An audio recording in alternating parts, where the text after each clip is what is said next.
Angel Claire returned to his hotel. He sat in the dinner room and ate his breakfast. He stared at the walls and ate the drunk without thinking. After this, he paid for his room and got ready to leave. Suddenly, a telegram arrived from his mother. Her telegram gave him the news that his brother Cuthbert was going to marry Mercy Chand. Angel read the telegram, then threw the piece of paper away. Angel Claire picked up his bag and walked to the railway station. There was no train to Eminster for an hour or more, so he sat down to wait. But after 15 minutes, he stood up again. He was restless. He couldn't sit still. He wanted to get out of Sandbourne quickly. Angel started walking to the station in the next town. I can get the train there, he thought. The road went out of the town, then down across a valley. Angel was climbing the hill on the western side of the valley when he stopped to rest. Suddenly he turned and looked around. Someone was running after him. It was a woman. Angel waited. He didn't recognize Tess until she was very near to him. I saw you turn away from the station just before I got there, she said, breathing quickly. I have followed you all this way. Tess's face was pale and she was shaking. Angela didn't ask any questions. He just held her hand and helped her along the road. They went down a path through some trees. They wouldn't meet anybody on this lonely narrow path. Angel stopped and Tess turned towards him. Angel, said Tess. She was smiling sadly. I have killed him. What? Said Angel. He saw her strange smile and thought, is she mad? I don't know how I did it. Tess continued. I have killed Alec d'Urberville. I had to do it. I had to do it. I did it for you and for myself. I never loved him. Angel, do you believe me? Alec brought shame on my family. He ruined me and destroyed our lives, yours and mine. It wasn't your fault, but he can't hurt us anymore. Oh, why did you go away? I loved you so much. Oh, I feel no anger towards you. But will you forgive me, now that I have killed him? Say that you love me, my dear husband. I do love you, Tess. Oh, I do. Angel said, and he put his arms around her. But I don't understand. Have you really killed d'Urberville? Is he really dead? Yes, she said. Alec heard me crying and calling your name. He said cruel things. Then he called you a bad name. And I did it. I killed him. Then I came to find you. Slowly, Angela began to believe this. She probably had killed Alec d'Urberville, or she had tried to kill him.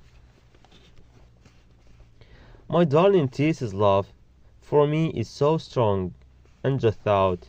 It makes her forget the difference between right and wrong. Does she understand what she has done? I don't think that she does. It was a terrible story, if it was true. But Angel had thought to look after Tess. He couldn't leave her now. He kissed her again and again. He felt only love for her. I won't leave you, Tess, my dearest love, said Angel. Tess put her head on Angel's shoulder and cried with happiness. They walked on through the trees. Every few minutes, Tess turned to look at Angel. She didn't see the tired, thin man that he was now. She saw only the handsome young man that she had seen at the May dance in Marlot, the man that she had fallen in love with at Talbot's dairy.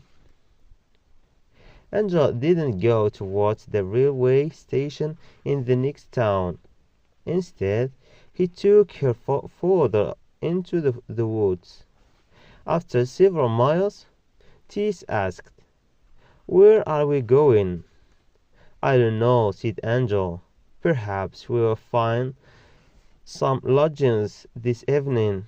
Can you walk a few more miles, Tess?" "Oh, yes," she said. "Your arm is around me, dearest Angel. I could walk forever." They traveled on quite lonely paths, but they didn't try to hide from anyone. At midday, they stopped near an inn. Angel told Tess to wait in a wood. He went to the inn to buy some food and 2 bottles of wine. They sat down under a tree and shared their meal. Then they walked on again. "I think that we should go north, towards London," said Angel. "From there we can get on a ship and go to another country. Ships go to every part of the world from London." Tess and Angel walked on through the warm afternoon, but by the evening they needed somewhere to rest. "Could we sleep in a wood?" asked Tess. "No, it is May, but it is cold at night," Angel said. Then they came to a large house which was surrounded by many trees. "I know this place," said Angel. "It's called Bramshot House. It is empty and locked up until the summer." "Some of the windows are open," said Tess. "Perhaps they are open so some air goes into the rooms. Oh, here's an empty house, and we don't have a place to sleep." "Wait here, under the trees, Tess," said Angel. Then he walked towards the house. After quite a long time he returned. "I spoke to a young boy," he said to Tess. "He told me that nobody is living in the house just now. An old woman comes to clean the rooms. She opens and shuts some of the windows on fine days. She will come and shut the window tonight. I think that we can rest safely in this house." Tess and Angel got into the house through a window beside the front door. Then they went up the stairs to one of the bedrooms. There was a large bed in the middle of the room. "We can rest here at last," said Angel, putting down his bag.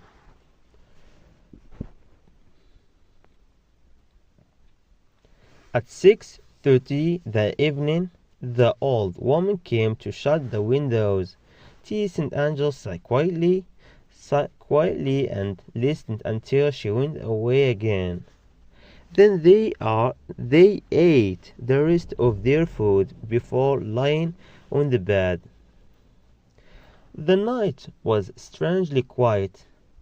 There were no sounds from the birds or animals who lived in the woods surrounding the house. The next morning, the weather the weather was wet and foggy. Angel woke first, and for a long time he watched Tess sleeping. It's wet and cold outside, he thought. The old woman won't open the windows today. He got up from the bed and looked through the other rooms in the house for some food. He couldn't find any. He couldn't find any. Then he went outside. The thick fog almost hid the trees that surrounded the house. Angel walked to a shop in the little town 2 miles away. He bought some bread, butter, and tea, and returned to Bramshaw's house. When Angel returned, Tess woke up, and they ate their breakfast. Tess and Angel stayed in the house for the next 5 days. They saw nobody, and they heard only the birds in the wood. They watched the changing weather. Sometimes the sun shone, but most of the time cold rain fell from large grey clouds. Angel and Tess didn't speak at all about the sad, difficult days since their wedding. Several times, Angel suggested that they went on to Southampton or London, but Tess didn't want to leave Bramshaw's house. "Why should we end our happy life together?" she said. "What must happen will happen." She looked out of the window. "Outside there is only trouble. Here inside there is peace." Angel went and looked out of the window, too. It was true. It was true. The house was a safe place, and love and forgiveness. The world outside was where cruel and painful things happened. And Tess went on. "I am afraid that you will stop loving me one day. I am afraid that the love and feelings that you have now will disappear. Angel, I want to die before you begin to hate me." "I will never hate you," he said. "I hope that is true," said Tess. "I remember my past life, and I understand why any man would hate me. I was very wicked. I murdered Alec.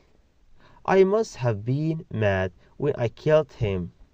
They stayed in the house another day. During the night, the clouds disappeared from the sky. The next morning, the sun shone. The old woman decided to open all of the windows in the house that day. She came before 6 o'clock, while Tess and Angel were still sleeping. After opening the windows of the rooms downstairs, she walked up the stairs to the bedrooms, and in one of the bedrooms she found the lovers. At first, the woman was shocked and angry, but sunlight came through the window and shone on the two beautiful, innocent faces of Angel and Tess. And her anger disappeared. The old woman didn't wake the lovers, but hurried out of the house to tell her neighbors. A minute later she went away. Tess and Angel woke up. They both felt that someone or something in the house had woken them, and they both felt that they were no longer safe in the house. "We must leave immediately," Angel said. They got dressed, collected their things, and left. When they had gone a little way along the road, Tess looked back at the house. "Oh, happy house, goodbye," she said. "I will not live more than a few more weeks. I am sure about this." "Don't say that, Tess," said Angel. "We will get to a ship. We will get to a ship in 2 or 3 days, and we will go overseas. But perhaps we shouldn't go to London or Southampton. We could get on a ship at Bristol. No one will look for us there." By the middle of the day they had reached the edge of the city of Manchester. Angel bought some more food and they rested under some trees. When it was dark, the lovers started walking again. At 3 o'clock in the morning, Tess and Angel found a road that took them across open land. As they started to walk along this road, the moon went behind the clouds. The night became as black as ink. Tess and Angel walked on the soft grass beside the road, and their footsteps made no sound. After 2 or 3 miles, Angel saw the shape of a big stone again against the dark sky. The stone was taller than 2 or 3 men, and it came straight up out of the grass. Angel and Tess had nearly walked into it. "What terrible place is this?" said Angel. "Listen," said Tess. The wind blew around the huge stone and made strange, musical sounds. Suddenly the clouds moved across the sky and moonlight shone down. Tess and Angel now saw that there were more stones around them.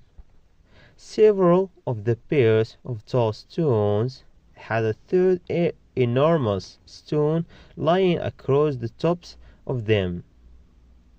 Tess and Angel walked carefully beneath and between them. They were in the middle of a ring of stones now. "This is Stonehenge," said Angel. "This is an old temple. The first people of Britain built this ring of stones. They came here to pray to their gods. Stonehenge is thousands of years old. It's older than the D'Urbervilles." Tess was very tired. She lay down on one of the flat stones. It was warm and dry. "I don't want to go further, Angel," she said. "Can we stay here?" "No, dearest, we can't," he said. "We are not safe here. In the daylight you can see this place for miles around." "I like it here," said Tess. "It's quiet and lonely here, only the sky is above my face. I can pretend that we are the only people in the world. Oh, I wish that there weren't any other people except Lizalo. If anything happens to me, Angel, will you look after Lizalo?" I will, he said. Angel put his coat over Tess and sat down next to her on the stone. Lisa Lou is good and simple and innocent, said Tess. Oh, Angel, I will be gone soon. Then you must marry her. If you go, I will have lost everything that is good, he said. Lisa Lou is innocent and honest, as I once was, said Tess. If you and she are together, I will be happy. I will feel that death had not pulled us apart. Then they were both silent. Each of them looked at the sky and thought about Tess's words. Now Angel could see the first light of the day shining down between the clouds. Tell me, dear, Tess said suddenly, do you think that we'll meet again after we are dead? Angel kissed her, but he didn't answer. Oh, Angel, that means no, she cried. We don't think that we will meet after our deaths.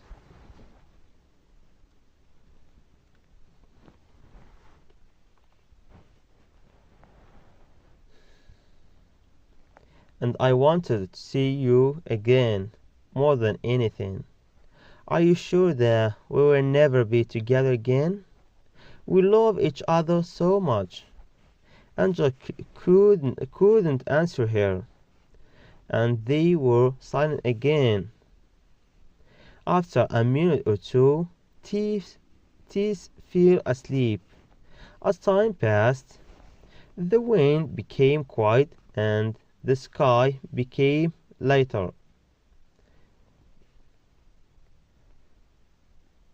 It was almost done. Suddenly Angel saw someone far in the distance. It was a man, and he was coming towards them.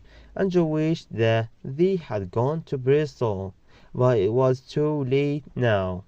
He didn't say anything or wake Tess. Then he heard a sound behind him. He turned and saw another man, then another and another. Police officers were walking towards the ring of great stones. So Tess's story was true. She had killed Alec d'Urberville. Angel jumped up and looked around for a way to escape. You can't get away, sir, said the nearest police officer. There are 16 of us here, and there are other officers waiting a little farther away. Please let her sleep a little longer, Angel whispered, and the men came to stand around the stone where Tess was sleeping. Angel held Tess's hand. The men waited as the daylight became brighter. Soon the sun shone on Tess's face, and she woke. Why is it, Angel? She said, and sat up. Have they come for me? Yes, dearest, he said. They have come. It's only right, said Tess. Angel, I'm almost glad this happiness could not have gone on, and now I won't live long enough for you to hate me. She got off the stone and went towards the police officers. I am ready, she said quietly.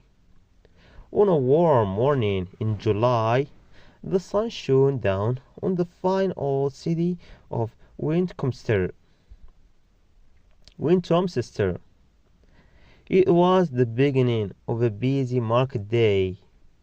Two people were walking up the hill which rose up to the west of the city. The man and the young woman walked silently, with their hats down. The man was Angel Claire, and the young woman was Tess's younger sister Lizelou. Angel was holding Lizelou's hand.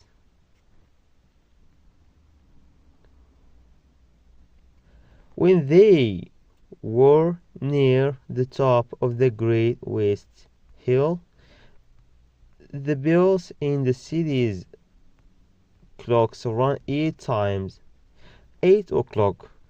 The young people stopped and turned round to look sadly at the city below them.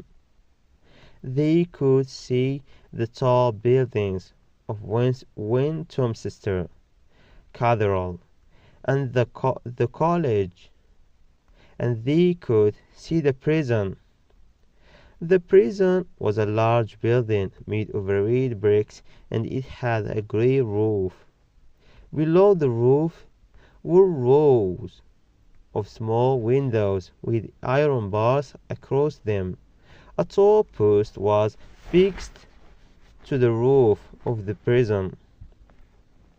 A few minutes after 8 o'clock, something moved very slowly up the post. It was a black flag. Whenever a prisoner was hanged, a black flag flew from the roof of the prison. When they saw the flag, Angel and Lizelou knew that Tess was dead. She was at peace at last. Lizelou and Angel dropped down onto their knees and prayed to God. Then they got up slowly and holding each other's hands walked on.